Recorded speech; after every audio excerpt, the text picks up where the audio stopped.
Christian, Diana, how you doing, man? Good to see you. I'm doing wonderfully. I actually was a little late to this because I was just recording a new song that just came to me out of nowhere, and I was like, I gotta get this out. Yeah, and that's no worries at all.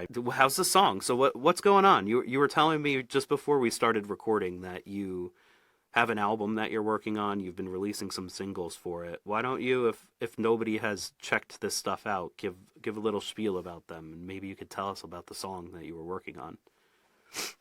Oh, I'd love to. So, um, I've been releasing new songs since last September. Every other month, I'm actually getting ready to release a new song on Valentine's Day that I did with my old drummer from the Foxfires, which is going to be a lot of fun, which is actually part of a single that I'm releasing February 23rd. It's called Taken for Granted. Uh, I'm doing three different versions of it, which is a lot of fun. One with the band that I perform live with, one with my old drummer in my old band style, which is kind of fun, and then one with the original version that I put out. That's one of the first songs I ever recorded at home and produced myself and just had someone master. And honestly, like it's lo-fi. I'm using like a little like MIDI pad to play the drums and stuff, but it sounds so much fun to kind of go back and hear how far I've come in like almost 2 years now, just doing everything myself. Because all these newer songs too, they're all home recordings. Uh, um, I'm lucky that my drummer Tommy also has a setup of his own, so he could record real drums. But there's a few different songs that I've put out that don't have actual drums on it, just because I really liked how I guess how the MIDI drum sounded or whatnot. I don't know, because like influenced by like Alex G, Howdy, and a lot of like lo-fi indie folk artists. So not adhering to everything's got to be natural, everything's got to be raw, has made it easier for me to kind of play around on my own end.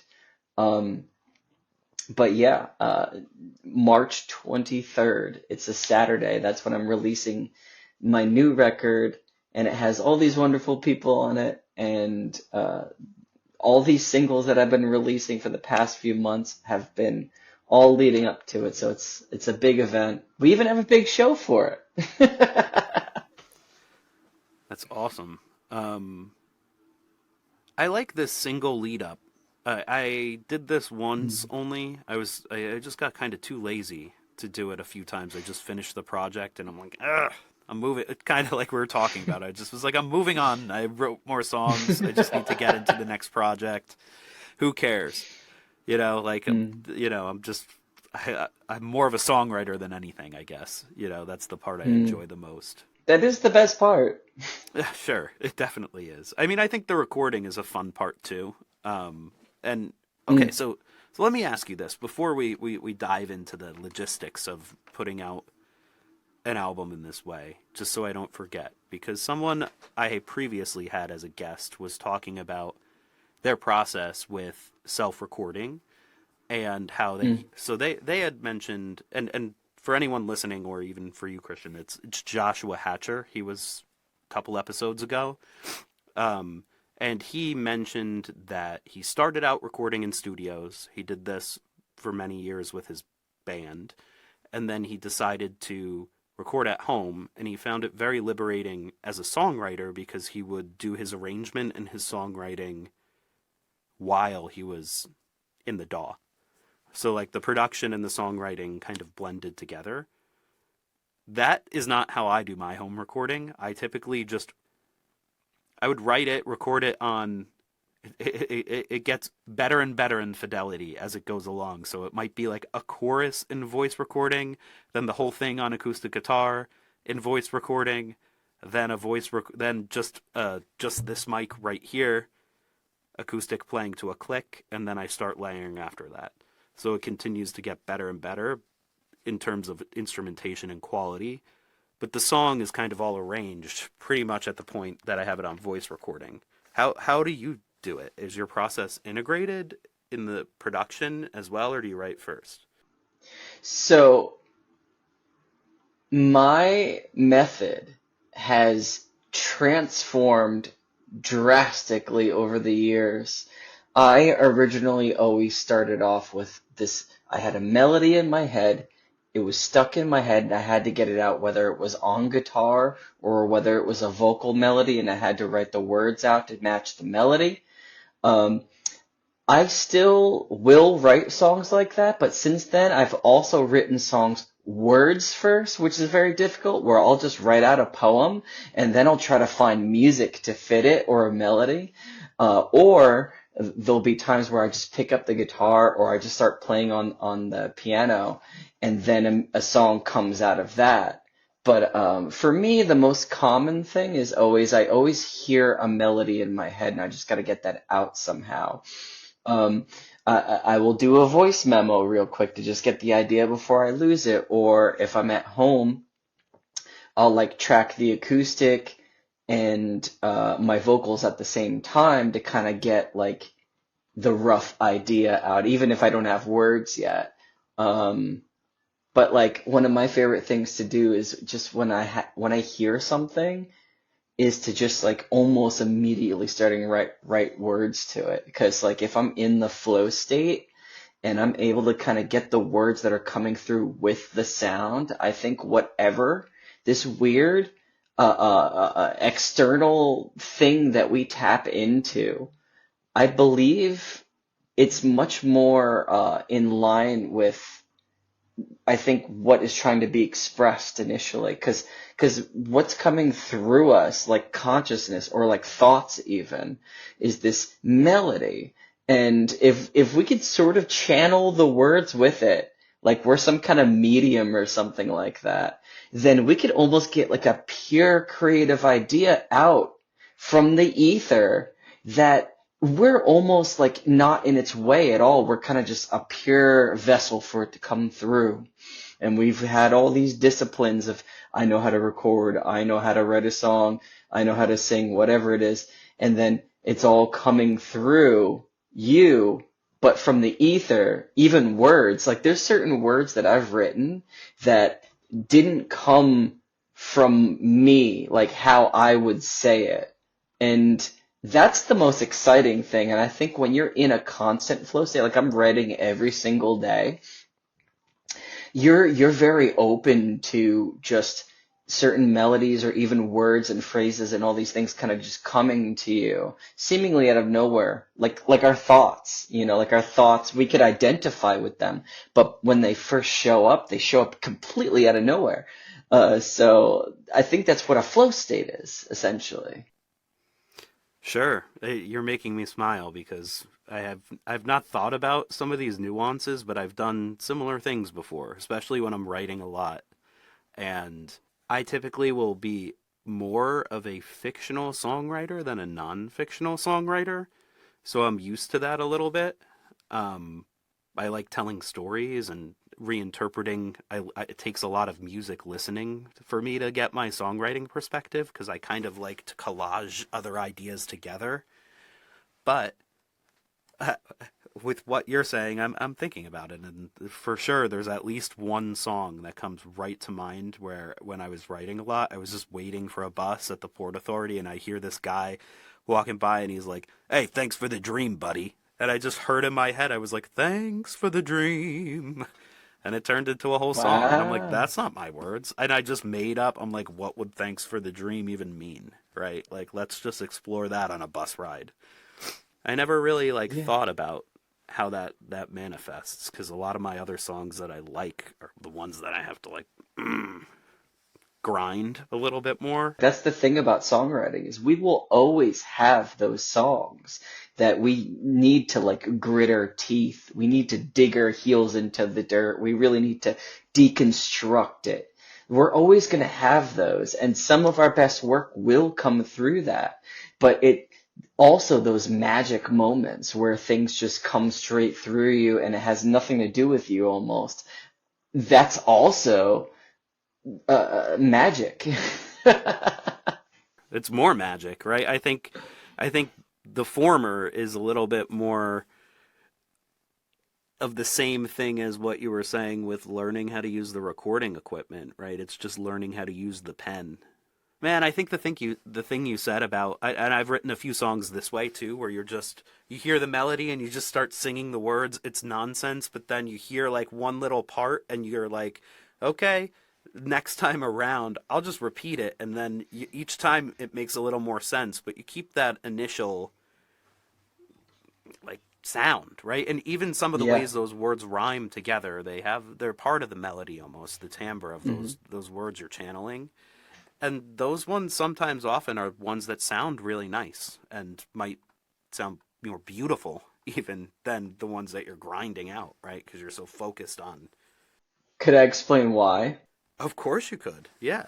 Since you're a storyteller musician, that lyrically you're the most appealing because you're telling a story, you're painting a picture in our minds. But being primarily a storyteller, you're constantly thinking about the story you're telling. There's certain words that you want to use and how you want to express it, how you want to paint it. Like it's very because I love words. It's very word led, and because of that, a lot of the gritting and a lot of the grinding comes in the form of syllable count and the form of matching and fitting the melody. Because it's so important to pay attention to syllables, because if you can get something to near perfect rhyme just because it's the same syllable count, that will stick in someone's head better than if you were trying to say exactly what you wanted to say. So not being super attached to your lyrics, not being super attached to a complicated hook too, because right now the song I was working on, I'm titling it "Come Back Home" because that's what I just kept saying in the chorus, and then it became the tagline. I added more words, but it's still, there's one section where that's all I'm saying, and sometimes that's okay because you want that monotony. You want, especially in the songwriters I like. I love Kurt Weill. Kurt Weill is very repetitive, and I love repetition. So I'm gonna take a chorus or I'm gonna take a hook, and I'm not gonna overuse it, but I'm definitely gonna drive it home somewhere throughout the song. Like I took this piano lead that worked in the chorus, and then I pulled it out and threw it in some of the bridges, and so it's like, oh, it's still there, and then it disappears for the verse, and you're like, whoa. And then, I don't know, there's all these different sections. And this is how I write. As a listener. As a listener. It's so important to, like, when you're listening to a song or you're working on a song, that you're taking it in as a song. You're not like, oh, I'm listening to the drums, I'm listening to the guitars. That's fine if you're mixing, but when you're listening to a mix, you gotta be listening to it as a song, and and that's where all of the vibe comes in. Like I care more so about the atmosphere and the vibe, um, because like when you're listening to a song, like it's really all these different sounds are just coming together to make you feel something. So if you can like sit down with your song after you spent the obsessive amount of time mixing, if you can sit down and listen to it and it makes you feel something or it moves you in some way, you know you got something good. Sure. That's great advice too. Like I think I heard somewhere that and I don't do this. I'm definitely too much of a perfectionist, but I think some mixer that I was listening to talk about mixing was like when they feel that the first time, that they're done. That's when they print and they're done. Like if I Mm-hmm. feel the vibe, I Mm-hmm. don't mess with it anymore. After that, the mastering engineer can handle the like whatever That's else. smart. It is, and they're a professional too, right? So they're working on multiple people's projects. So to some degree, they're probably trying to finish a little bit more than when you're at home. Um, Maybe not you though, right? You were saying before that you have always like 60 songs or something in the holster ready to go. Well, that's the thing is, so like because I write so much, that's why I went on Fiverr as a songwriter, and I've been able to clear out a lot of those like song ideas that maybe I don't identify with a certain style anymore, or maybe I couldn't really finish this song. I didn't have the right vision for it. I was able to find homes for so many songs that like I otherwise would have probably never put out, or I probably would have never been able to finish and fully identify with who I am. Because even though I do believe every song that we write is a part of us, we are always constantly changing and growing. So like certain songs that I wrote in 2013 probably don't really fit with who I am now. So like me just like taking it as is sonically and building around it, it's almost like, well, now I'm just kind of like rehashing what I used to do with like my old band or something. So it makes more sense to kind of keep what still resonates with me and update it and revise it. But for a lot of these older songs or unfinished songs, like it also makes sense to kind of house them with other people, I think. And the beautiful thing is, you don't get everyone elated, but like I've had a lot of really cool people that are like friends of mine now because they're just so impressed with our collaboration. And I literally feel like, because I'm not a good teacher, and like I, even though I stepped into this more speaking role where I'm like talking about my experiences and stuff like that, um, I really feel this weird mentor role when I'm like writing with someone or I'm just singing on their song. I'm just helping them bring their vision to life. Um, I feel like I'm like, I don't know, like that's like my service in a way. Like I'm helping other people achieve their dreams, and it's not just about me. And I've really been stepping into that a lot more, that community aspect.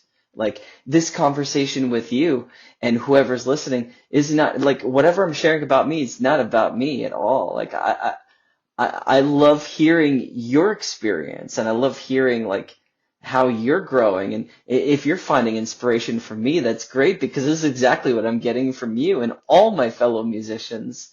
And I wouldn't be half the musician I am if it wasn't for any of you.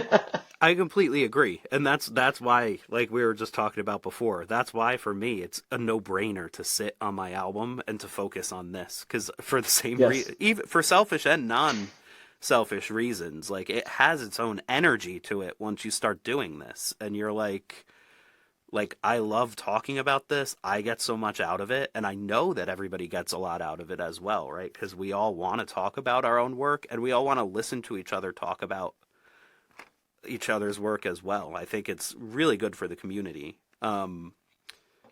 There's two things that you kind of opened up that I want to make sure we touch on. One, I've tried to do Upwork a little bit before, and I've spent too much time doing pitches on it. How did you break through on Fiverr? How did you get like your first few to start getting actual clients? Was that hard? So it's not hard if you're willing to charge next to nothing in the beginning. Okay, that's what you got to do. Yeah, I was charging $10 a project, and because of the wide body of work that I've had, like I have one gig is geared towards pop punk. Like I could sing on your song, or I could help you write a song, or I could do an entire song with vocals and everything. Those are the three tiers. Those are the three tiers for all three of my gigs. But the first gig is like pop punk, and then I listed all of the pop punk stuff that I did, which there's a lot of really good songs in there. And then the same thing with the indie rock gig. The indie rock gig, like the Foxfires, I was in the Foxfires for 8 years. We have recordings with Ted Young, who did The Cure. We have, like a whole bunch of really awesome recordings, and, just showing those as examples. Like people are going to hear these as they have and be like, oh, this guy's really good at singing, or oh, I really like this sound. It's the right vibe.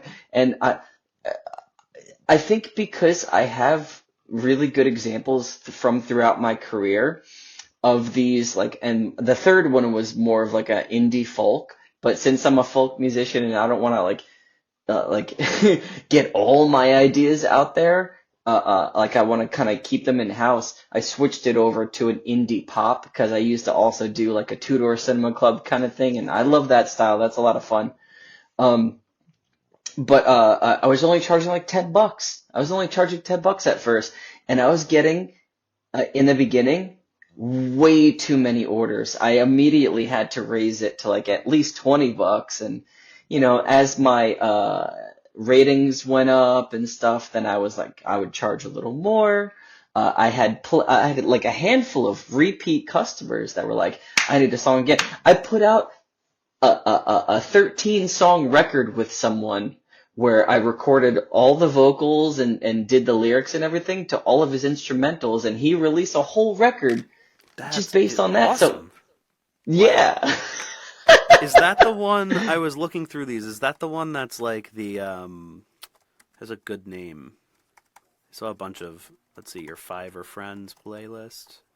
So you, by the way, before we even dive into that, because I don't want to lose some of these thoughts I had before we were coming Yeah, in. yeah. You're the first guest, I think. You should be honored with this. I think you're the first guest that I wasn't able to like exhaust your stuff. Actually, Harrison Beeth was very similar, but I'd known him for a while Yeah. and I knew I knew how to pull it out of him over a couple episodes, but you're the first one coming in where I'm just like, there's no way I can listen to all of your stuff. You have so much stuff. Like, I think I listened to it all like once through, but I can't like, Yeah. sometimes I can come in and like know someone's out. Like if somebody has one album, I'll listen to it like 100 times or something, so I can Hmm. really talk about it. But with yours, I kind of had to like almost just let it all wash over me, and Yeah. I think that's pretty cool. Um, Well, to be fair, I'm also 33 years old and I've been recording since I was 19. yeah, so that's what I wanted to open up next. Next thing, right? So let me see if this was the one group I was looking at. So one thing that's really helped me, by the way, that you put together is your My Musical Life Spotify playlist. Yes, That was kind of my home base, and then I would, that's all you my know, projects, all my exactly, yeah, highlights. yeah, and then I'd work through there. I listened to the Morning Coffee stuff first, actually, like all of Yeah. that several times because I know that's your most recent stuff, and then Hmm. from there I kind of went out. But I can't find this other playlist you had right now. What was the group that did the 13? You did the whole album with? So I think it was I think he went by Jeff and the That Goldblumers was or it. Yeah, yeah, something. yeah. I loved that name. It's such a wild, awesome name because, first of all, I grew up with Jurassic Park, big Jurassic Park fan, big Jeff Goldblum fan. I have a Jeff Goldblum figure, actually, right here with me because I'm such a fan of Ian Malcolm, Dr. Ian Malcolm, laughing like a maniac on that helicopter ride. Um, That's awesome. but I've got a Cosmoceratops Jurassic Park dinosaur right here. I discovered nice. that this dinosaur, the guy that found that dinosaur originally, his name was Scott Richardson, and he named it the Cosmoceratops Richardsoni, which is my full name, after himself. So the Wow. dinosaur has the same name as me. So I have like a That's whole pretty sick. every figure I can find. I order because they're like my spirit animal now. I love it. um. Okay, so the other thing I wanted to open up, which may be a big topic, so feel free to just, this is long form. You should, if you feel like you're talking too much, you're not. That's what you're here for. Um, so I'll frame it. As you mentioned, you'd been recording since when? You were 19, did you say? Yeah, 2009, so I actually might have been 18. So Okay. as soon as I was out of high school, I just hit the ground running. Yeah.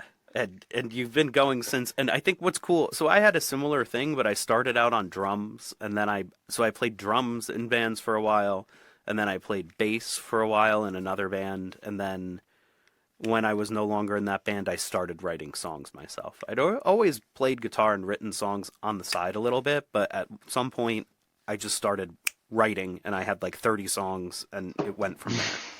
But that was when I was Nice. about 25, 26. I'm 35 now. So that was 10 years ago, but so half of the time I was kind of ancillary, or not ancillary, but I was playing a different role in those groups than the songwriter. So you really do Yeah. have 20 years or whatever it is, 15 years, 20 years of songwriting. And when you listen to one of the cool things about that playlist that you put together with all of the different projects you worked on is you get to see the diversity of your art, but also you get to see when you like go back and look at it all that you could see how you've changed as an artist yourself too. It makes me appreciate myself more. Like, Yeah. as a songwriter, you could probably relate, but like, I am always so hard on myself. Things are never good enough. You always feel like, I should have done this, I should have done that. And you always look back on what you used to do and be like, that's cringe, that's cringe. But because I'm also, a spiritual person. I'm doing a lot of like inner child work and like looking at my trauma, allowing myself to like feel the weight of all like my shadow, like my darkness. Like it comes from like Carl Jung's teachings and stuff like that. I'm integrating my shadow by doing shadow work. But by doing all this, I'm able to now look back and appreciate my journey. And cause like I'm not awful. But I think that because I was raised the way that I was raised to feel awful. And so when you feel awful about yourself and you grow up in a chaotic family where everyone is condescending or judgmental, you even if you get away from that, you take on that role for yourself and you become condescending and you're continuing the stuff that you didn't want to be around growing up because that's how trauma works. Oh, sure. Yeah, you have those Yeah. voices. I've done similar work. Probably not as much as Yeah. you though. It seems like I can't like I've read a bunch of Carl Jung stuff, but I wouldn't even know that I'm doing shadow work on. Like I just read it. But Yeah. like I have I've done enough work to notice that my inner voice isn't really what I want to be saying to myself, and it's not me. And I think that's kind of Mm. what you're saying, right? There's some things you have just programmed in there. It's like a song getting stuck in your head. It's just Yeah. things you say to yourself, and yeah, it's just you can reprogram that, and or you It's could love that part of yourself and just acknowledge it. That's how you transform it. That's what shadow work truly is. It's looking at your pain and your suffering or the pain and suffering that you might have caused someone, looking at it with compassion. And Yeah, that's hard because like to fully actually be able to forgive yourself and embrace the things that you're ashamed of, that's what integrating your shadow side is. And you're not losing yourself who you are by doing that. You're actually taking a part of you that you've rejected and embracing it and by doing that you're also releasing a lot of shit. So, like, at the end of the day, I think that we're afraid of going to these dark places because we don't want to lose our light, not realizing that by going to these dark places and embracing these things, it actually dissipates and then we become the light. We don't need to hang on to the light because we are the light. And by going into the darkness, we're not losing our light. We're shining our light on the darkness, transforming it. that's beautiful. I really like that. Is that what Through the Darkness is about? 100%. I love that. Cool. Yeah. And that's a great song, by the way. Um, Thank you. in your recent sort of form, right? You've been writing about a lot of these spiritual type of things, right? Yeah. More than you did before. In my, Yeah. I think I picked up. As I said, I haven't really been able to dissect your stuff because I let it all wash over me. But it seems like when you switched over to Morning Coffee, it became Mm. much more introspective, much more cerebral Yes. than it was before. Yes. You want to talk Yes. about the transition there? I did notice too. I noticed that you had Cancer.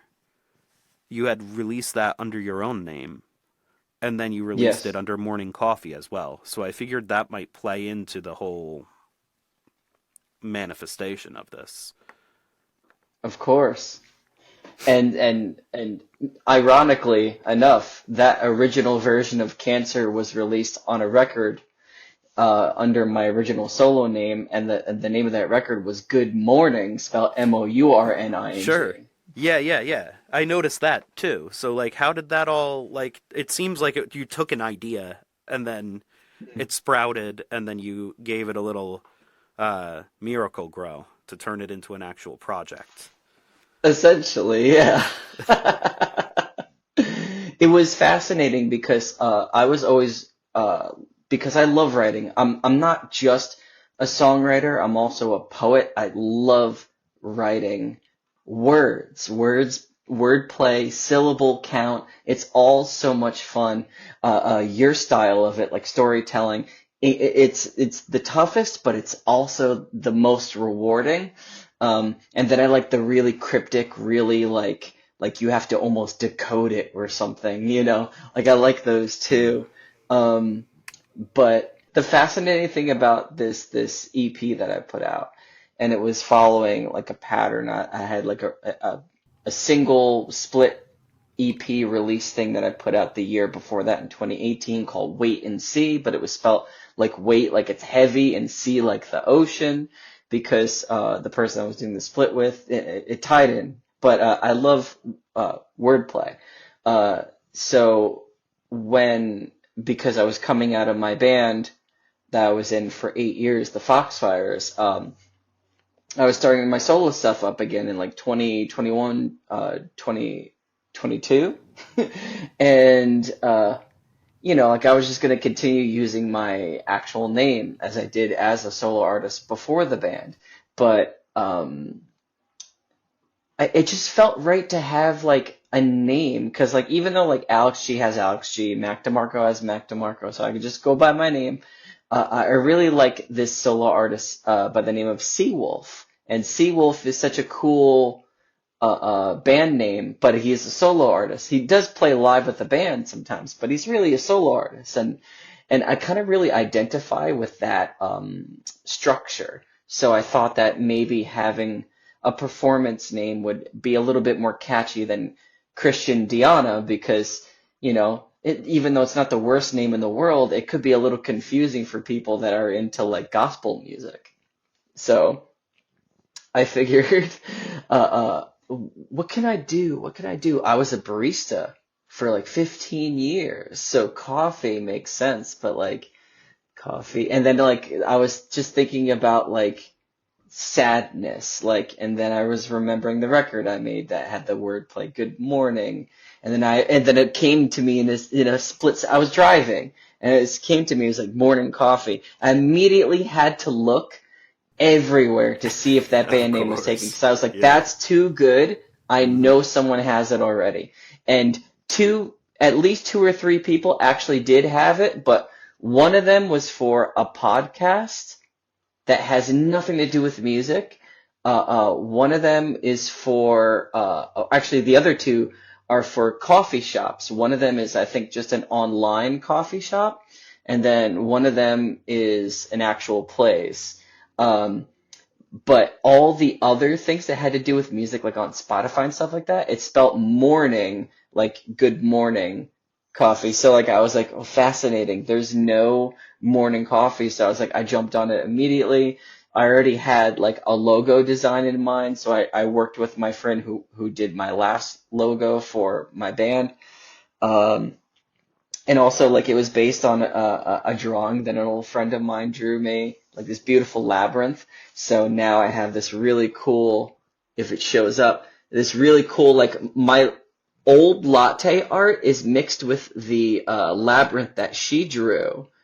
And I don't know, it's just, someone told me it looks like it could be a tattoo, and I was like, I might get It it now. does. Yeah, it really Get does. my And own I recognize tattoo. that from your Spotify your Yeah. Spotify banner. That's cool. I really like that story. And I think I've thought about that myself. And I think there's something cool to that, especially for someone like yourself that's gone through a few chapters as a musician. Because when you Mm. want to change, you could always just start a new project, right? You don't always have Yeah, to be Morning Coffee. yeah. Um, yeah, that might happen. That probably will. I'll probably do the same thing. I've been thinking a lot about it actually. I think I'm gonna finish my last album that I keep talking about, and then after that, it'll be the end of it. I'm lucky enough though, because I've released almost all of my material, and the one thing I cringe about, which isn't actually that big of a cringe, is that I actually did make a couple EPs and albums with like actual names.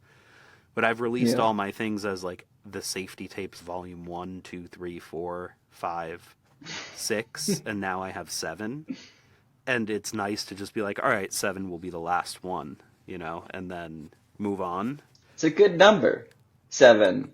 Every EP that I put out for Morning Coffee, like the first EP, if you include Cancer and Capricorn in the Above and Below EP that has the other Zodiac songs, that's also 7. This new EP I'm putting out has 7 tracks. I wonder if I did a 7 track. Yeah, I like, think I might have.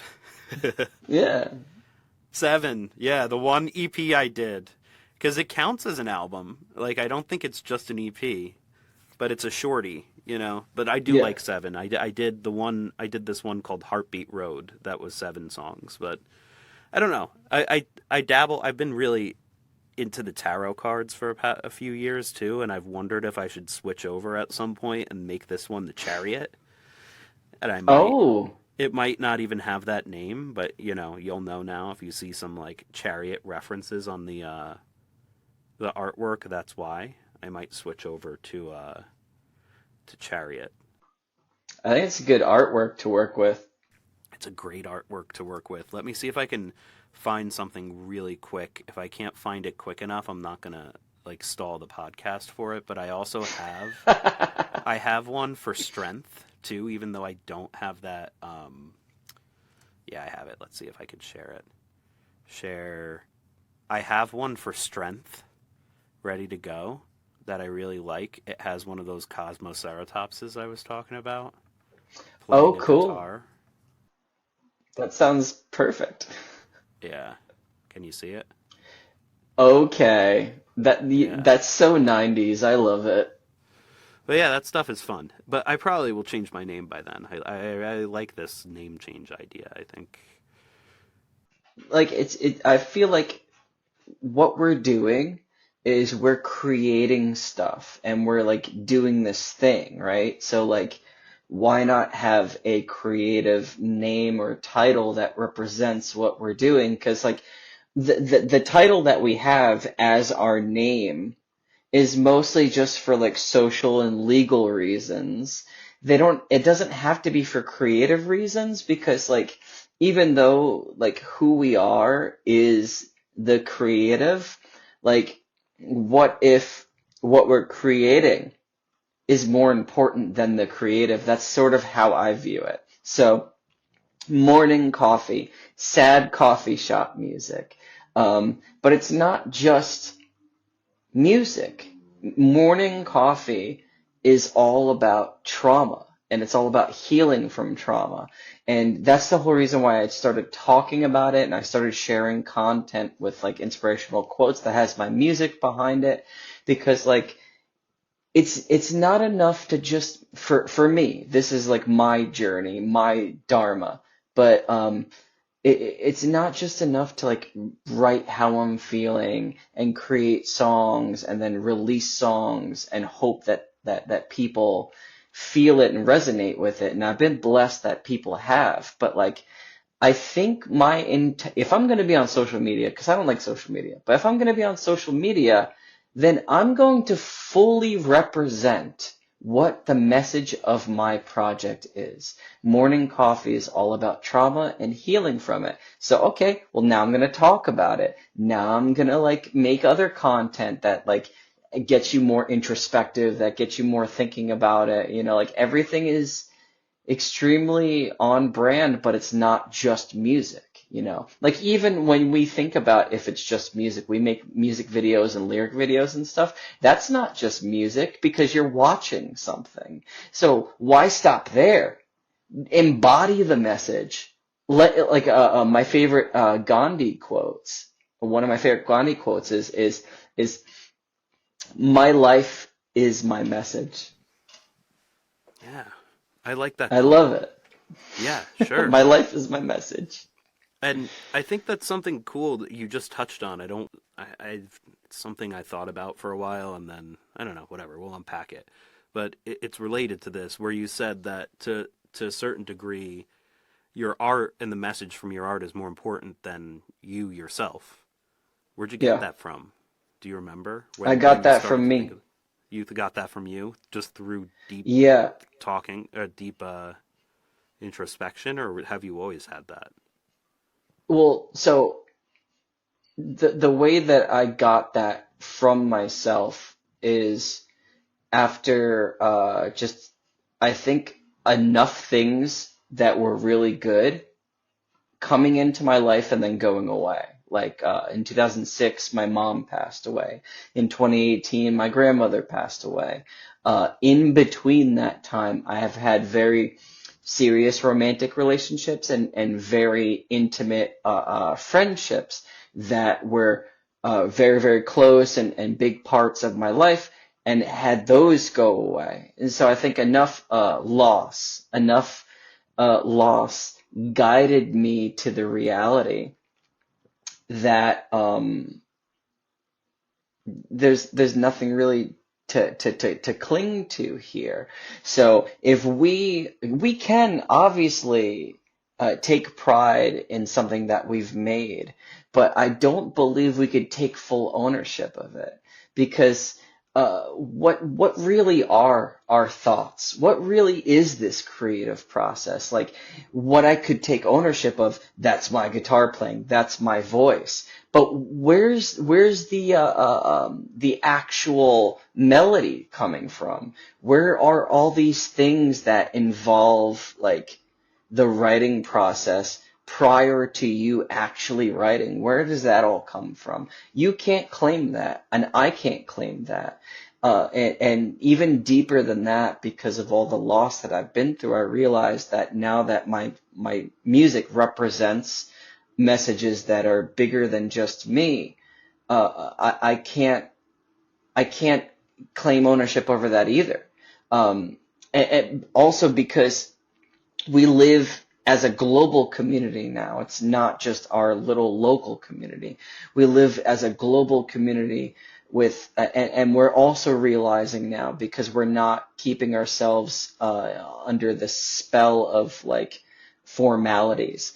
We are way more open about being depressed or sad or struggling or whatever, having to deal with loss. And so, because of this, it is making it so much more apparent to me that vulnerability and just being open about my own story, about like all the things that I've been through, not for me, but for anyone else that has gone through similar things.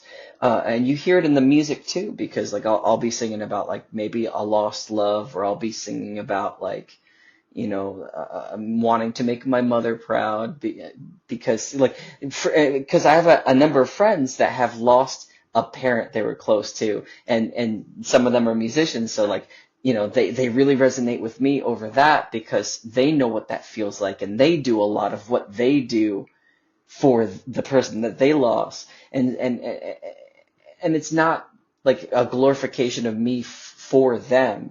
It's me uh, just trying to shine as bright as I possibly can, authentically, and embodying a message that I think not only permeates through all that I've created, but also all the people that have inspired me with similar messages and have been similar introspective, and then all the people to come after me. And this is the game that we're playing. It is not about me. It could never be about me because I'm going to die. I'm going to die. and to try to cling to this character that I've been born into this world as and that I've been molded as. To cling to that is a lie. It makes more sense to just, while you're here, live as much as you can. Create, put stuff out. It doesn't have to be perfect. You can definitely put your all into it to make it as good as possible, but you don't have to hold yourself back. You don't need to limit yourself by thinking that it needs to be this perfect. There's no such thing as perfect. There's no such thing as perfect. You know what perfection is? Perfection is inhumane because humanity is imperfect. So to want to be perfect, because this is someone with perfectionism speaking now. So I'm like speaking to anyone else who also has this perfectionist like in their head dilemma. You can just, with a little practice, drop it. And it all starts with realizing that no matter what you do, you're gonna die, and you gotta face that fact. And I think in doing that, it makes you live more. Don't take your time for granted.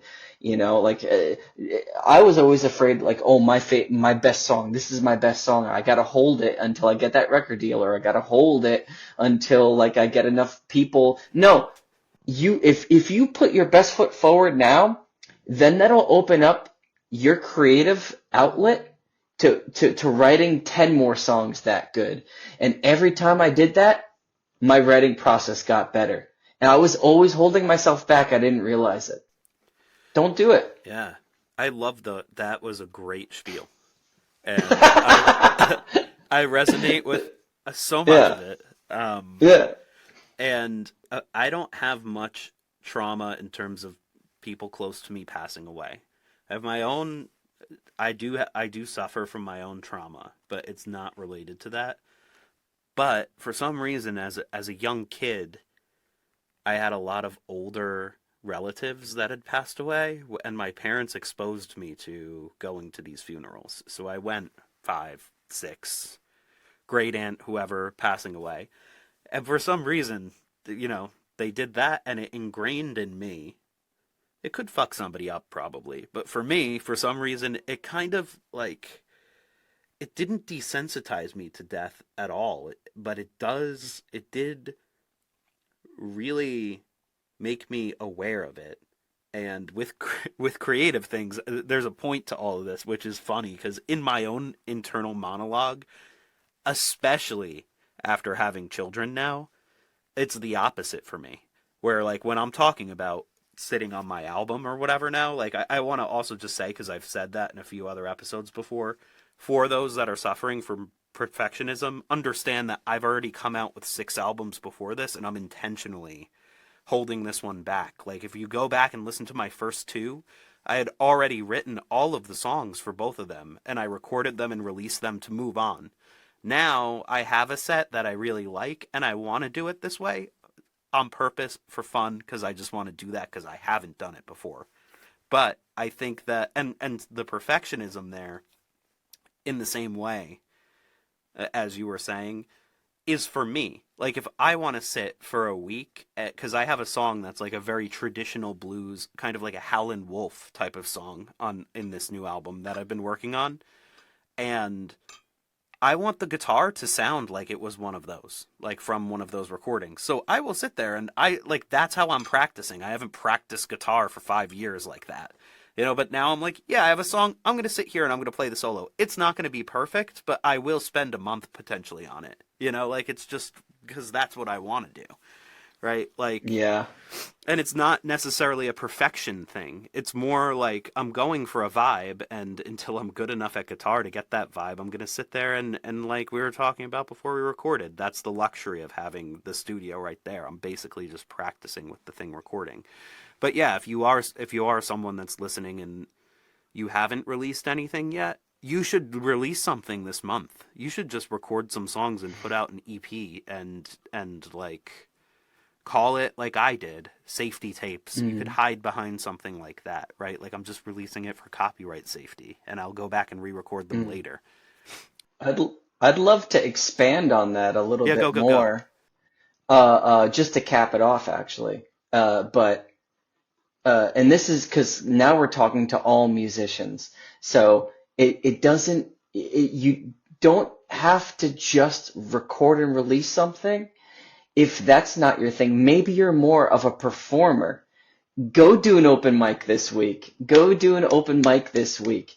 Because it's not just like, oh, I need to sit down and write. Well, you could sit down and write, or oh, I need to record and put something out. Well, go ahead and do that. But what if performing is your thing? Go do an open mic. Go have fun. It Oh, doesn't matter. definitely. Yeah. The with the funeral thing, my inner monologue, especially after being a parent, is like, you better, this song is the best one you ever wrote. You better record this or get it down somewhere before you die. You could die any day now. So like, I don't want to die with like my best song only in my head, you know? Yeah, So like, it yeah. actually can be its own form of not being a perfectionist, because it's like, you could die any day. Just get it out there in some form. You could always go back and redo it, or like Christian's saying, just go and perform it right now and let some other people hmm hear it. Do hmm you like to perform songs before you record them? Yeah. I mean, whether you're with a band or by yourself, it's a great way to road test your ideas.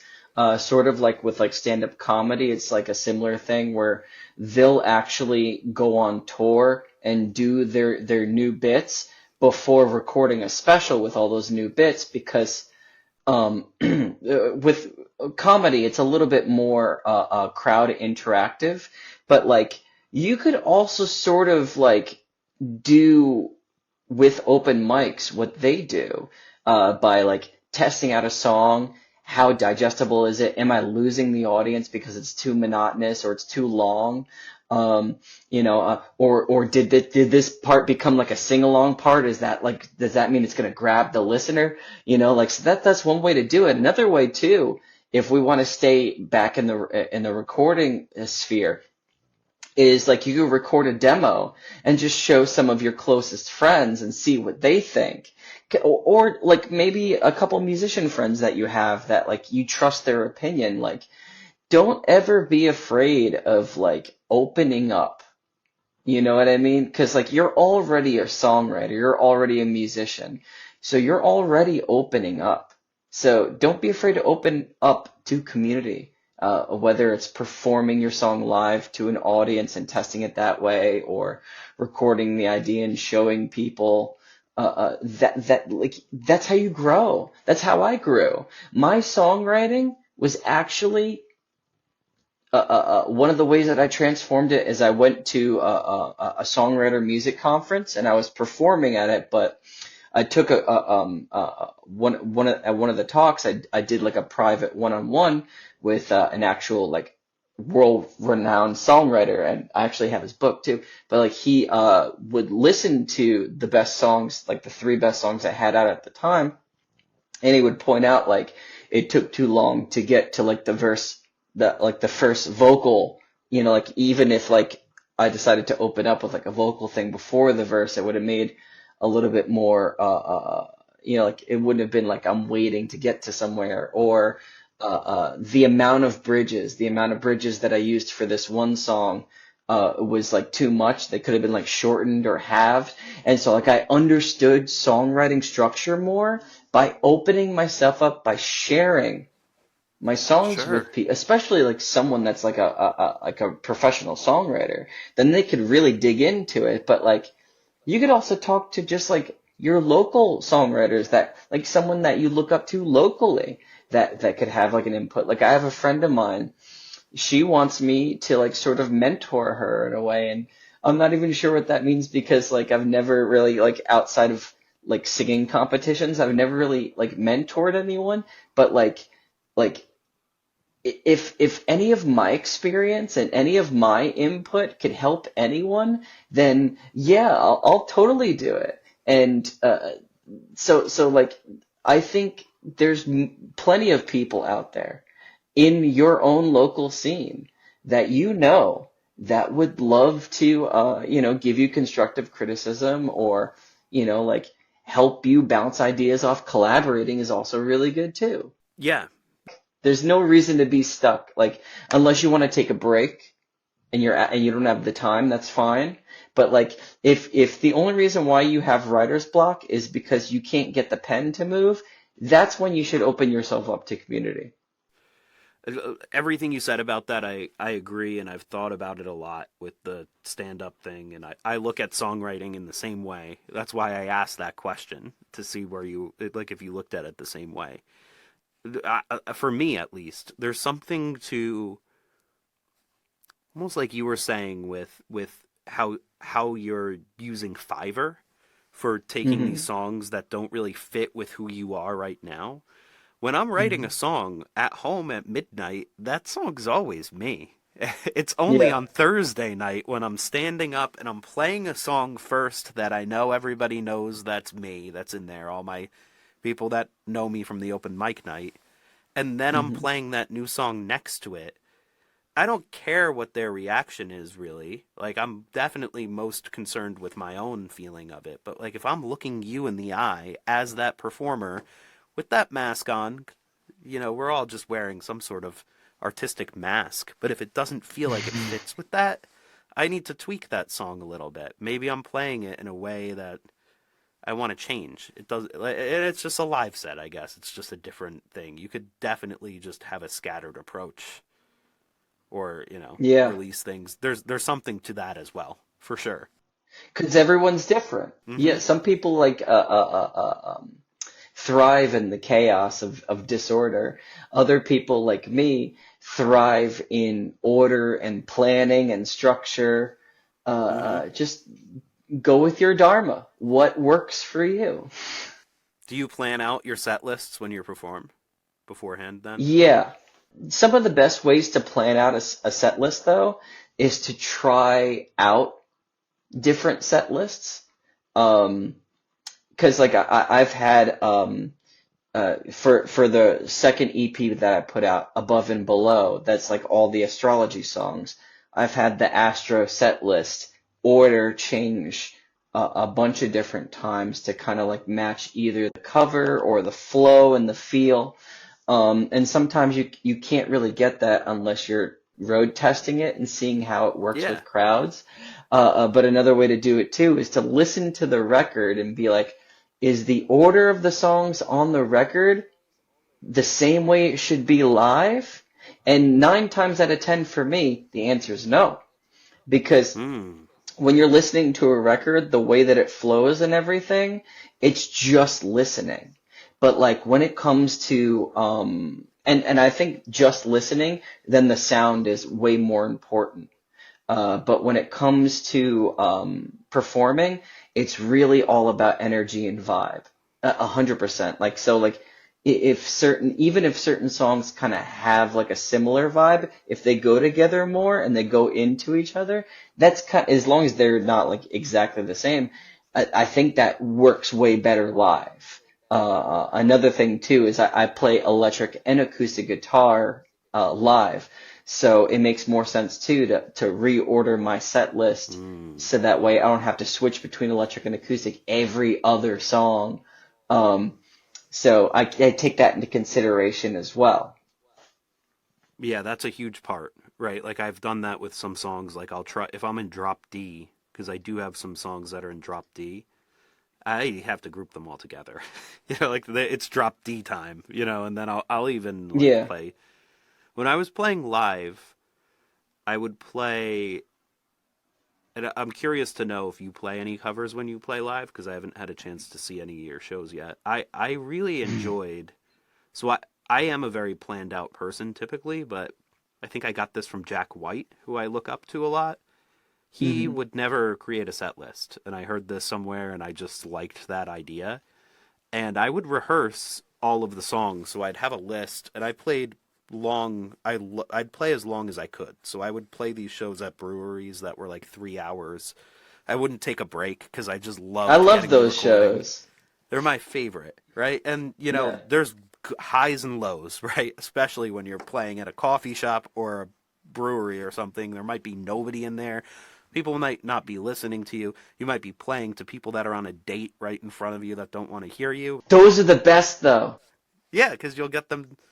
to turn if 'cause they are the best, right? Because you know what songs are actually hitting at that point. Then, if they're gonna stop their date and look at you, Yeah. Or to even just be the soundtrack to someone else's life. What a gift that is. It's such a yeah. gift. And for that reason, I got used to. I couldn't have a planned set list if I was playing that long because if there were so many people in the brewery ones were the best. Like this one that I played at, they would have a bus tour that would come during the day on the Saturday. So it'd be empty sometimes, and then there'd be like 50 people in there. So you had two completely different vibes that you were playing to because if there were just a couple, people having a beer at the bar, you could play a certain type of music. But when those 50 people came in, I'd almost always switch over at some point to start playing like Irish folk music exclusively for like 30 minutes because like I'm just banking that energy high up, higher and higher and higher. And at a certain Yeah. point, my originals wouldn't even cut it anymore, because I have everybody's Yeah. attention. I've played some songs that sound like that. I'm like, this is where we're going here. We'll do it for a half hour. Mm. But yeah, anyway, my point was it was interesting for me because I couldn't do that. I tried to like plan it out a lot, and as far as I got is I'd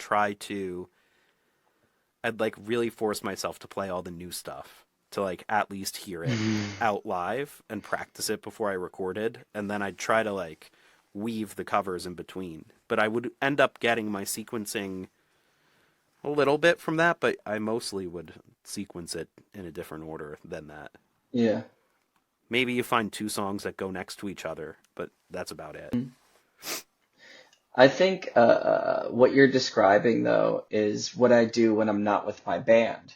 When I'm performing at an open mic or just by myself, I'll play whatever I feel like in the moment. Whatever I'm called to, so it's not like based on a set list. Like, say, for example, I'm playing and it's a full crowd. I'm like, okay, let me bust out Scorpio because it's like this nice, like, chill vibe, but it's an attention grabber, even if it's just acoustic. Because like I got like this little foot tambourine that I like stomp on, Mm-hmm. uh, and I yeah, love there's that. like I've seen those dynamics. videos. I love that. I have one of those. Yeah, I've never brought it out live, but you've inspired me. I really like how it sounds when you do that. thank Um, you. It's a lot of work, and sometimes I forget to do it. yeah, yeah. But it does add it adds what you're saying, right? Like it just adds that little bit of energy that you might need. Yeah. And I guess since you're playing with a band too, do you feel like a little bit pulled back when you don't have a band? No, I feel more. That's the thing is that when I was in my old band, the Foxfires, because we were like a band, and we had a specific sound together. Whenever I would play our songs by myself, I would sort of feel pulled back in a way because there were certain things I couldn't do, or I just got so used to playing off other people. Now, obviously, the recordings are the recordings, and then the way that I perform with the live band now is sort of similar, but not strictly adherent to that.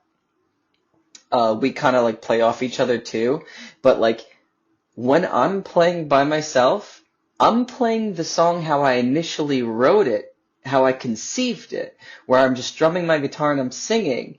And for the style of music that I play, it's so much more freeing. And you almost get even more of this looseness out of me because, aside from like just making sure I'm singing on key, I'm not forgetting the words, like all the typical performance stuff, aside from that, I'm like so free in the moment and I think that shows more and when people see that like more authentic musician like losing themselves in the performance that they vibe with that more because they're more relaxed, they're more chill, they're not or they don't seem so uptight, they don't seem like so overly rehearsed. And I think that especially for folk musicians that's the thing that people gravitate towards the most. So when I'm playing with my band, it's great. We have these set lists that are rehearsed. They're all talented, so I get to play off of them, and I get to like lean on them for certain parts. But when I'm by myself, I'm like forced to step it up, and it's a different energy. But the way that I do it, because I don't have to worry about being too rehearsed, and I'll just play it however, it's a lot more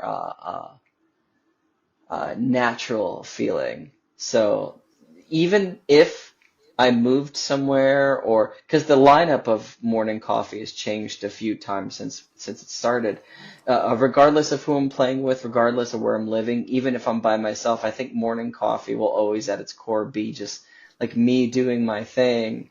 And I really do love the band that I play with, like live right now. Like they're so talented.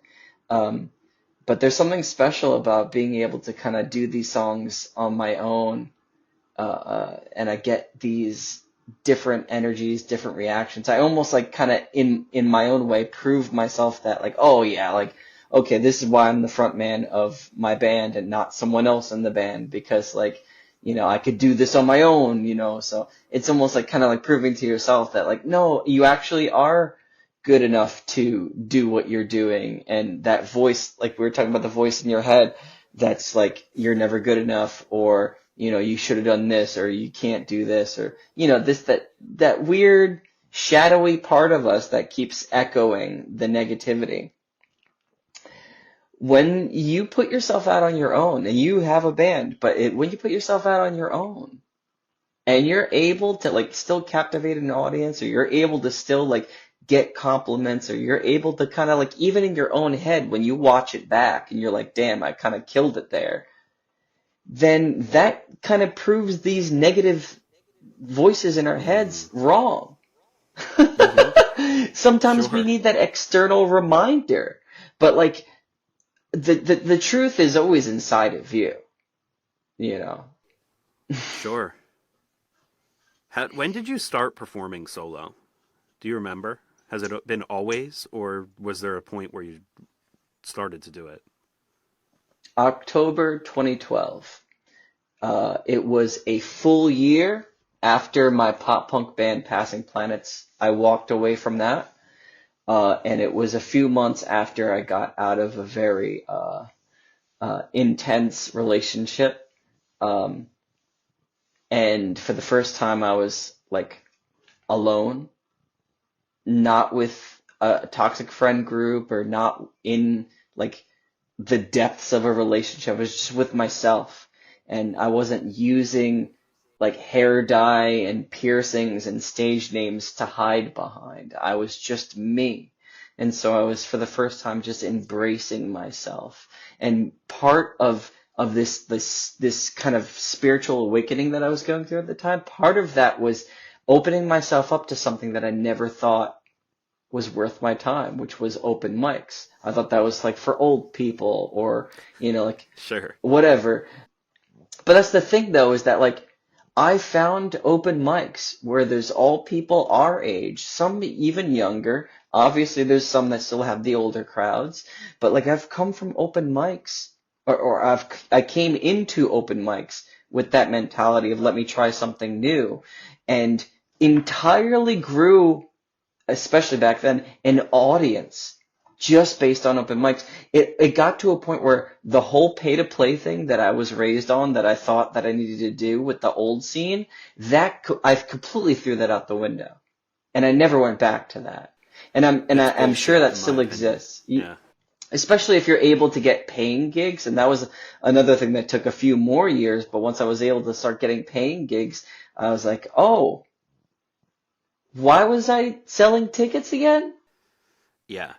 Now it's to the point where like I could put together this awesome record release show March 23rd at a music hall, and there's tickets, but they're only like $10.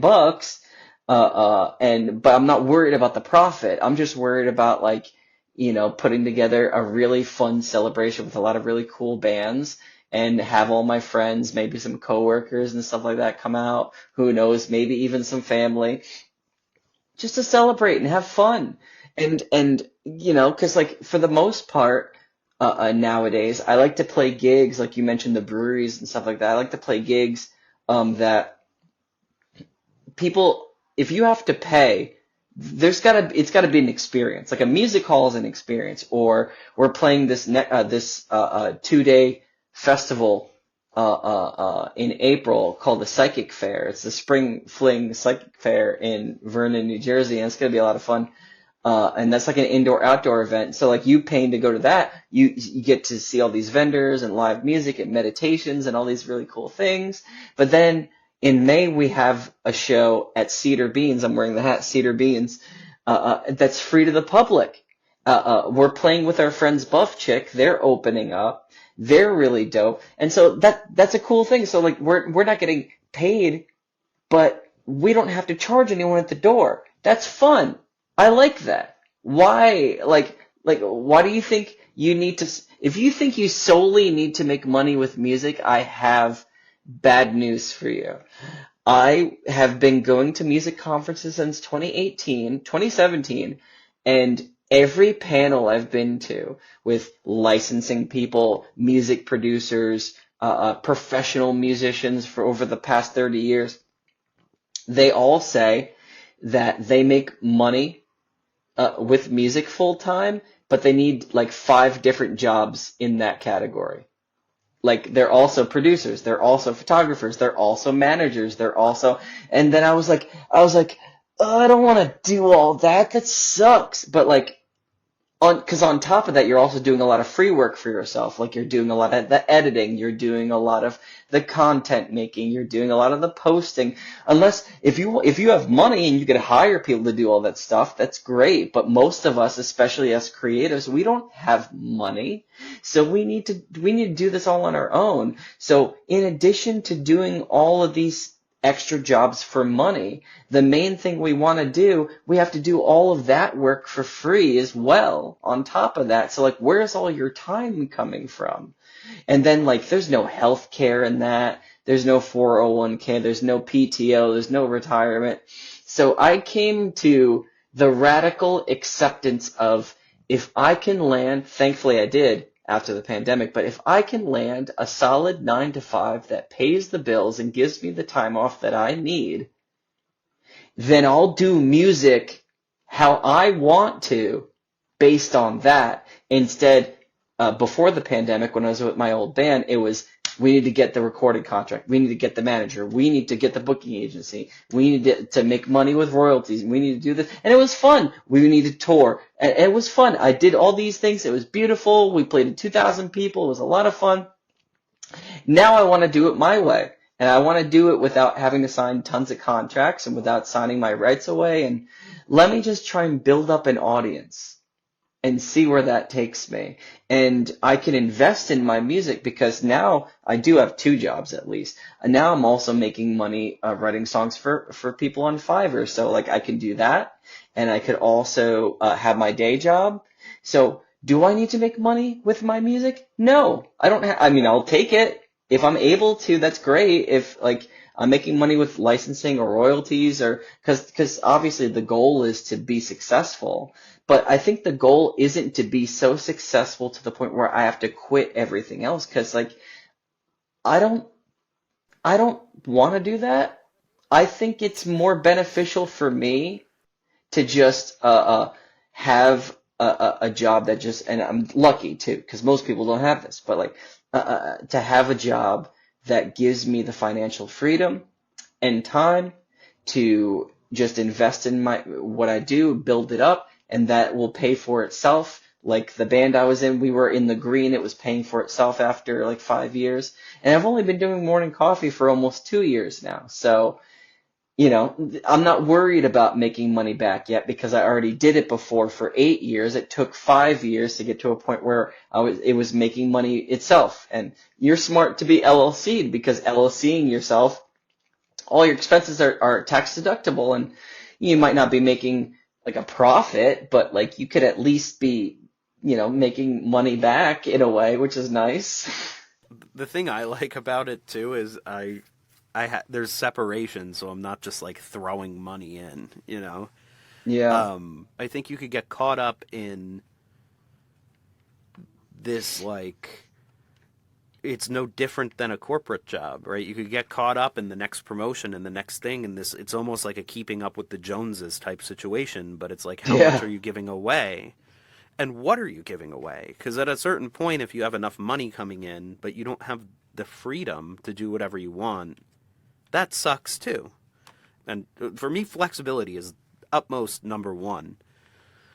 But I didn't. Yeah, I came to a similar conclusion. I think you went through it, and you might have more perspective, and I want to tap into that a little bit too.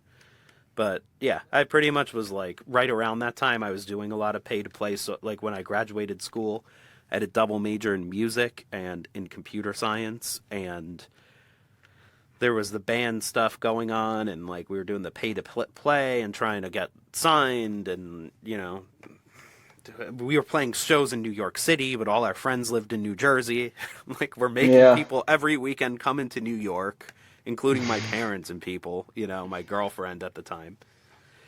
It just didn't make any sense to me anymore. Can I ask you a question?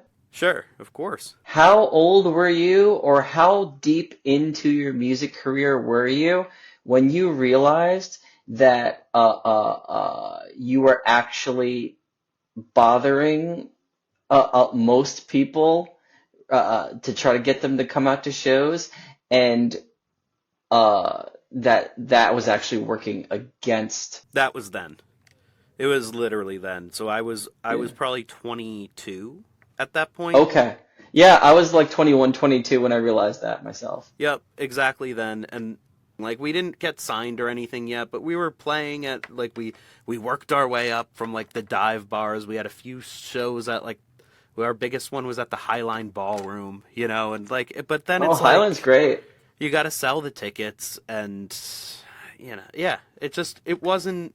I still was into being in that band, but it kind of fell apart just for natural reasons. But at that Hmm. point, I had a choice, right? I had an internship in the music industry, and you could keep going, and it was all for free, right? You'd have to like kind of grind it out for free for a while, and I had a shit ton of student loans, and then I had all these other friends from my computer science classes that were getting paid their salary that they'd get out of college at their internship. And I was like, I'm just going to do that and pay off my debt and be debt Hmm. free, and I can be in Hmm. control of everything, and I'll just move forward that way. And it took like 10 years, but I'm happy with it. But everybody has their own path for sure, but That's you know, true. But there is one objective truth that I'd like to share, and it's a silly little trick that we fall or trap that we fall into. We all fall into. It doesn't have to be you either make money with music or you make money with a day job. yeah. Or you make money with a day job until you make money with music and then you quit your day job. It doesn't have to be that. You could find a way to integrate both. And as you're elevating and working on music and advancing in your music career, you should also be trying to work up the ladder as far as whatever you're doing to make money. Like, I was a barista for the longest time. Most of it was when I was living at home, so it was easier to reap the financial benefits of that. But once I was living out on my own, the barista job just didn't really cut it. It took the pandemic. I did start making a lot more money with barista work, but it still was like skin in my teeth type stuff. Um, it wasn't until the pandemic hit that it finally changed everything for me, and my barista career ended. Um, During the pandemic, I was unemployed for the first time, and I was absolutely depressed. It took me forever to get unemployment, but I was the whole time paranoid about not working. And once I saw that the post office was hiring, I was like, let me try it. And boy, was it incredible, because not only did I get to work by myself, because like you're doing a route by yourself, but also I'm outdoors. I'm getting paid way more than I ever did as a barista. I have health care for the first time in my adult life, so I could finally get stuff taken care of if I need to. And this is also working towards something, like I could actually be making more money or have stability. And the only problem is that like it was time-wise consuming, very demanding. So, and I was after this fragrance compounding job for almost 3 years. Once I did finally get it, I was able to make at least what I was making as a postman, if not a little more, by working half the hours. And I still had all the benefits, still had the healthcare, the 401k, the retirement, which is incredible. So I hit this is the jackpot, and I am not going to take my life for granted. I am not going to take anything for granted. The people I play with, the people that I have played with, all like this conversation that you and I are having right now, I'm not taking any of it for granted. I'm here, brother. This is a beautiful moment. I went from being just an abused, scared, neglected little child to being able to vulnerably share myself and the things that I enjoy the most in this life, which is music and just being creative and the whole process with someone that clearly understands what I'm talking about, because you yourself are creative and you yourself are worried about, like life and stability and so like this is the objective truth. It doesn't have to be one or the other. It's music or it doesn't have to, but like I always thought it had to be one or the other. I think we all did. But no, you can live your life exactly how you want. For sure. And, I can already tell that we're going to have multiple of these.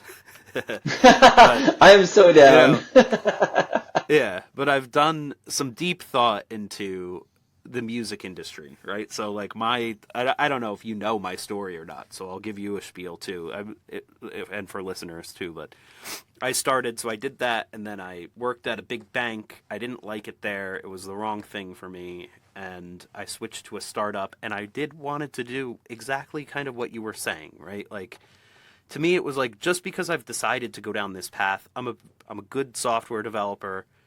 I grew up. My father is an electrical engineer, so I have an affinity toward that kind of thing. It comes easy to me.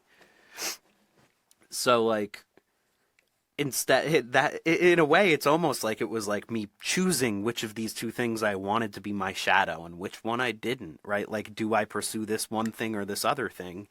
And I was able to work at a startup in the event ticketing space. And Okay. that was really revolutionary for me because now I could be making, like, writing code, but at the same time, I'm like, you know, making things for like tickets that are getting listed, and I'm up to date on all the shows that are coming out, and I know exactly Mhm. how, song, whatever it's called, I can't remember, it was so long ago, but like I know all about the logistics of the ticketing industry, and I got into that. And then I ultimately was able to levy that into moving into Spotify, which was huge for me. Now I feel Yeah. like I have become myself, right? Because I've been able to fuse these two things together. And I Mhm. wouldn't have worked at Spotify. There's no freaking way I would have gotten the Mhm. job if I wasn't a songwriter. Right? Like Mhm. going into that interview and saying, I use Spotify for artists every day. I already wrote 100 songs. I know, I have an opinion about what I want this to do, and I know about the ticketing industry. It made me a different kind of candidate for the job. Mm. And now, after that, I feel much more integrated, and I can't go back. I can't not work at both of these things, right? Even with the podcast, it has that flair to it. That's why I started doing it. I have the Yeah. technical chops to be able to execute on it.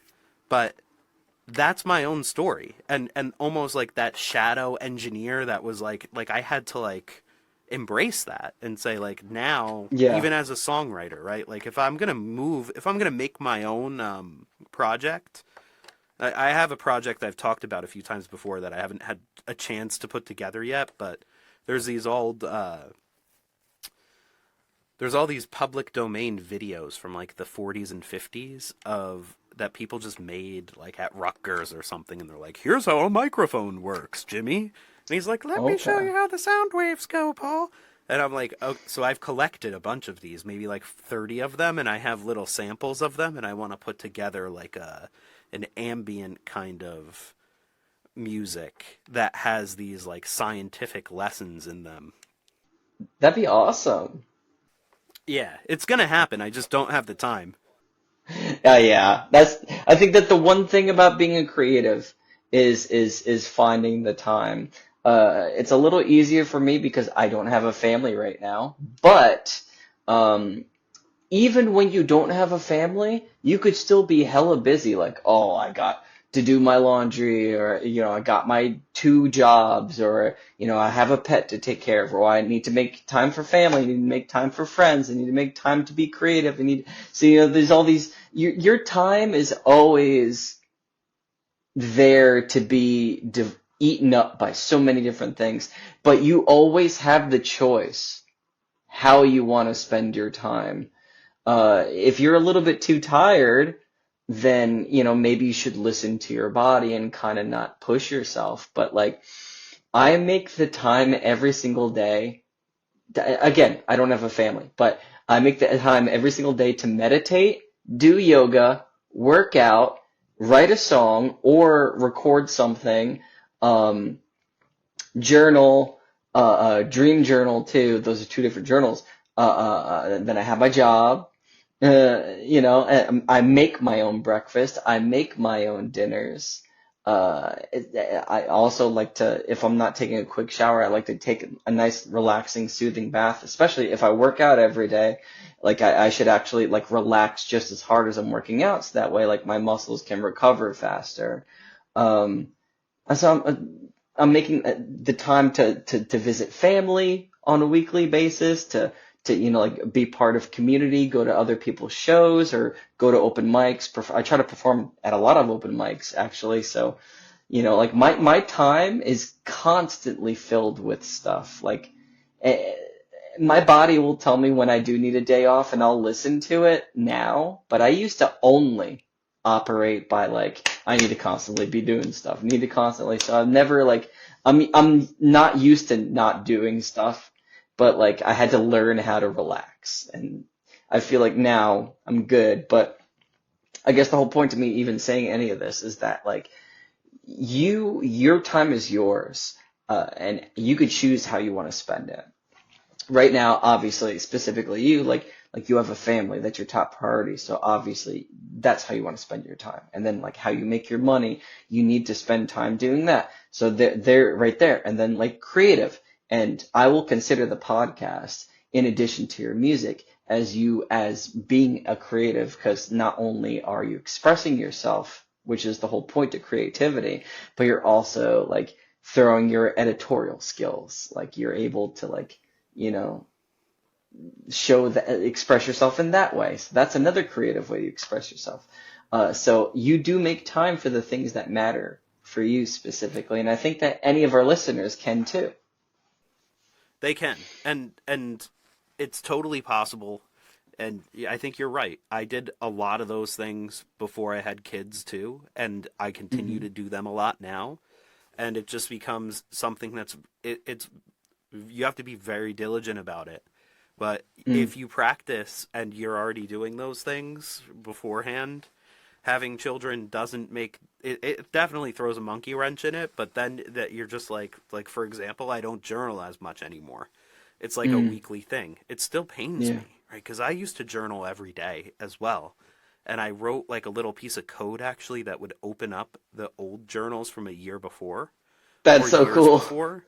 Yeah, and you read them, and then I started setting intentions. Like 1 year from now, I'd like to be, whatever, 10 pounds less, or what, 2 pounds less, something easy. And then you Yeah. look back and you're like, um, I miss the power of that. But you just start. So I journal once every 3 days now, so you got to just choose. It's like, which things do you decide to do? But It might not feel as powerful or as the same as journaling every day like you used to, but the fact that you still do it every 3 days, that's still powerful. That still helps you. And I think mhm. the whole point, like if you can do certain practices daily, it is helpful, but to do them at all is just as helpful.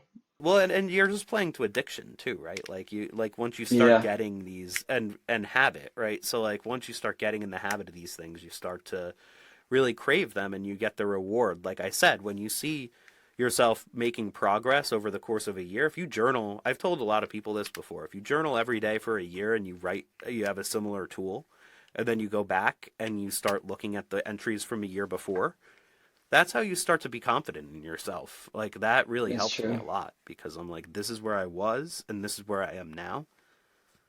I made a lot of progress in 1 year, and then you start to get 10 years of it, and you're like, wow, this is really cool. But exactly, Hmm. like, you don't have to do it every day. You feel like you do when you do it every day. You feel like, oh, I'm only doing it every 3 days.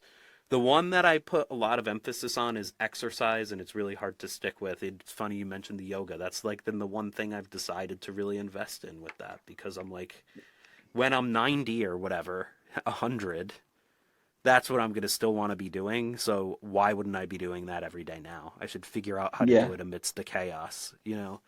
Even if it's just 10 minutes. Exactly. You know, I'm doing what I'm doing. Songwriting suffered a little bit, but not too much. It's just mostly like I told you, the portal kind of closes if you don't do it as much. And That's I did true. that on purpose, you know? Like it's sucks me in too much a little bit. I'm like I'm going to turn that off for a while and turn it back on when I'm ready. There's a reason why it's pretty much all I do. Like Yeah. I have all these other things I like to do, but like I'll work out daily or I'll like meditate daily, but that's just part of like my healing process. That's just part of like like I don't do therapy daily. I do it like bi-weekly, but that's still something that I want to do. But like the music thing, like you just mentioned, it sucks me right in and I love it so much and it feels so good. I can't help but make my whole life about it. No, you were late to this, which I totally understood, and nobody on this show or no guest will ever will we're all guilty of it, and that's what I mean. Like if I have to wake up at 7 for my children, like tonight after our conversation, there's no way in hell I can start working on the guitar comps for that song because I'll be up until Yeah. 2 a.m. It keeps me up. Like I do not feel tired. I will just go until I'm feeling like I'm gonna pass out, you know, or I need to like eat again, you know. Which is funny that you literally just said that because I just got the notification that my phone has 20%. Yeah, Oh we're pretty good. We gotta cut it soon too, because then if they go past this, it takes me too long to edit. no. Um, Fair. Well, there will be plenty more after this, I'm sure. We have oh so many yeah, topics to go through. I think we really do, and this has been a great conversation. I think this was one of the loosest I've been able to have, and I suspected it, and I've really enjoyed it, man. Like it's been a while. I enjoyed it too. I love how it's manifested itself too, because like you just liked my Instagram and I noticed you liking the content and I've seen your name around too just through mutual connections, but I just was like, "Hey, you're sending me the love. Let's do this. Like it's got to happen."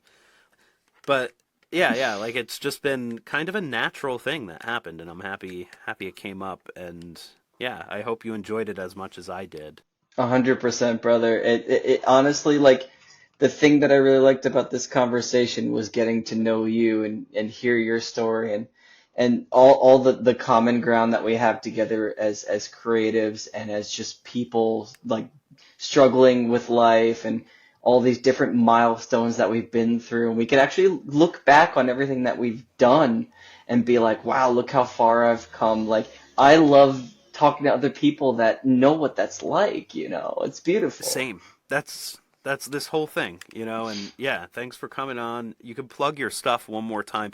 You know what you should plug that you didn't do in the beginning was your actual places to be found. Because you mentioned your projects and shows that are coming up, but where can people find that stuff? Yes. So I made Morning Coffee as easy as possible to find. Whatever social media you're on or however you listen to it, it's at Morning Coffee Music. You can type that into YouTube, Facebook, Instagram, whatever, and you'll find me that way. Um, but the big thing that I want to invite everyone out to, not too sure if this will be out before or afterwards, but I still want to talk about it because it's very exciting, is Saturday, March 23rd. I'm throwing a big record release show at Debonair Music Hall. We're having the Record Keeper, Lupe Dragon, my old pop punk band Passing Planets is coming out of retirement after 13 years, and of course our friends the Sigils are also playing. So a bunch of really awesome local bands plus a throwback. And you know what? This is gonna sound insane. I haven't done this in several years, but I think I'm actually gonna shave for it. I'm gonna go clean shaven. Whoa, Yeah, amazing. I'm gonna look so different. Yeah, yeah. You might regret it. I did Well, it the cool recently and thing is that my facial hair grows back immediately, so I'm only going to be clean nice. shaven for Yeah. a night.